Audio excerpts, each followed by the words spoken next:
प्रणाम अलैकुम दोस्तों। आज हम बात करेंगे जापान के बंदर की। लेकिन उससे पहले ग्वालियर के सिंधिया जी की बात कर लेते हैं। इनका सरनेम हिंदी में तो सिंधिया है, लेकिन अंग्रेजी में है SCINDIA। तो लोग ईस्ट इंडिया पढ़ लेते हैं। ईस्ट इंडिया जैसा सुनाई दिया ना आपको। बहरहाल खबर यह है कि श्रीमंत ज्योतिरादित्य सिंधिया जी का कहना है कि कांग्रेस की रग रग में गद्दारी भरी है। खुद ये 4 बार कांग्रेस के टिकट पे जीते, 5वीं बार हार गए तो पार्टी छोड़ गए, यानी कांग्रेस से जो भी कर गए। तो चलो अपने आप को दमदार कहो, गद्दार कहो, कई लोग हैं जो खुद तो गाली देते हैं, लेकिन अपने स्वर्गीय पिताजी को कौन गाली देता है यार। माधवराव जी ने क्या बिगाड़ा था इस आदमी का। बेचारे 7 बार कांग्रेस के टिकट पे चुनाव जीते, यानी पक्के घिसे हुए कांग्रेसी थे। एक बार नाराज हुए तो नई पार्टी बना ली, लेकिन गद्दारी करके बीजेपी में नहीं गए, फिर वापस भी आ गए। और जिस समय उनका देहांत हुआ उस समय भी कांग्रेस के MP थे। तो ऐसे आदमी को गद्दार कैसे कह सकते हैं?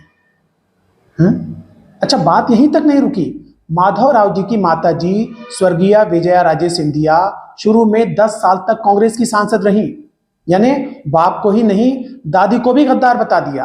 अभी और सुनिए, इनके दादाजी यानी स्वर्गीय जीवाजी राव, उनको भी 8 साल तक कांग्रेस ने मध्य भारत का राज प्रमुख, अब राज्यपाल कहते हैं, वो बना के रखा। अब राज्यपाल हालांकि किसी पार्टी में नहीं माने जाते, लेकिन जब वो राज्यपाल थे तो उनकी पत्नी कांग्रेस से सांसद थी। यानी एक हद तक दादाजी को भी लपेट लिया।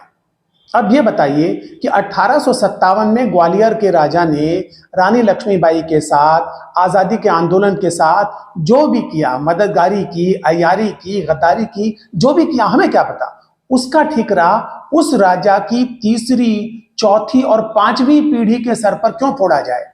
इन लोगों का क्या दोष है? तो बताए इन्हें यार, कि यार ज्योति, कब तक गाली दोगे ग्वालियर के सिंधिया परिवार को? अब तो यार खुद को और अपने बाप दादाओं को माफ कर दो भाई।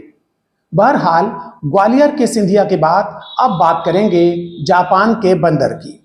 पिछले दिनों जब भारत में चीन से चुराए हुए कुत्ते की चर्चा थी, बाकी दुनिया में जापान के एक अनाथ बंदर की चर्चा हो रही थी। जापान के एक चिड़ियाघर में पंच नाम के बंदर के बच्चे को उसकी मां ने त्याग दिया, तो उसे दूसरे चिड़ियाघर भेज दिया गया।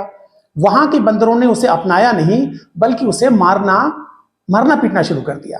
तो वो बेचारा बच्चा चुपचाप, उदास, अलग थलग रहने लग गया।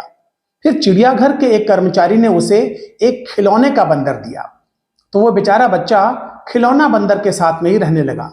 जहां जाता था खिलौना बंदर को साथ लेके जाता था, खाना पीना सोना सब खिलौने के साथ। इसके कुछ बड़े इमोशनल वीडियो बने और दुनिया भर में वायरल हो गए। भारत का एक बंदर भी बहुत कोशिश करता है, लेकिन उसके वीडियो वायरल नहीं होते। अब देखिए, आप गलत समझ रहे हैं, हम तो अपनी बात कर रहे थे। जोक्स हमेशा खुद पे बनाने चाहिए, और वो भी फ्री में। अरबों रुपए खर्च करके विपक्ष के नेता पर जोक्स नहीं बनाने चाहिए। बहरहाल सवाल यह है कि नए चिड़ियाघर के बंदरों ने पंच को अपने साथ क्यों नहीं रखा? शायद बंदर की और उनकी जाति अलग अलग रही हो, लेकिन जापान में तो जाति होती नहीं है। जाति तो हम भारतीयों में और साउथ एशिया वालों में होती है। तो फिर रिलीजन रहा होगा, रिलीजन जापान में होता है, लेकिन बंदरों में तो रिलीजन नहीं होता ना। बताइए, बंदरों तक में जाति और धर्म नहीं होता, मतलब इसके आधार पे भेदभाव नहीं होता। इंसान छोड़ के किसी जानवर में नहीं होता। इंसान में तो इतना होता है कि एक धर्म के त्योहार पर दूसरे धर्म के पूजा स्थल ढकने पड़ते हैं तिरपाल से। नहीं, हमारे यहाँ भारत में ऐसा नहीं होता। हमारे यहाँ तो एक धर्म वाले अपने त्योहार दूसरे धर्म के इबादतगाह के सामने मनाते हैं। उनका मानना है कि ईश्वर एक है, तो जब उनका जुलूस निकलता है तो जहां जहां उन्हें दूसरे धर्म की इबादतगाह मिलती है, बेचारे वहीं ईश्वर को देख लेते हैं और कीर्तन करने लगते हैं। लेकिन कुछ नादान और देशद्रोही लोग इससे गलत बताते हैं। अब क्या करें इन लोगों का? अभी कुछ दिन पहले यह खबर आई कि केंद्रीय कैबिनेट की बैठक अब नई जगह पे होनी शुरू हो गई है। तो इस जगह पे जो पहली बैठक हुई, उसमें संकल्प लिया गया कि इस नई जगह पर कैबिनेट के सारे फैसले 140 करोड़ भारतीयों के हित में होंगे। लोग इस पे सवाल कर रहे हैं कि भाई अब तक किसके हित में हो रहे थे? ऐसे बन रहे हैं, इतने नादान बन रहे हैं जैसे पता ही ना हो इनको। अरे आपको पता नहीं है किसके हित में हो रहे थे अब तक? नादान बन रहे हैं। अरे बच्चा बच्चा जानता है देश का कि किसके हित में हो रहे थे, इनको ही नहीं पता है। बस आ जाते हैं, पता नहीं कहां कहां से यार मूड खराब कर देते हैं। अच्छा जाइए, आप लोग भी जाइए भाई, कोई वीडियो क्यों नहीं बनेगा है? लाइक नहीं, शेयर नहीं, सब्सक्राइब, ये कुछ करेंगे नहीं, वीडियो बनाओ फालतू में।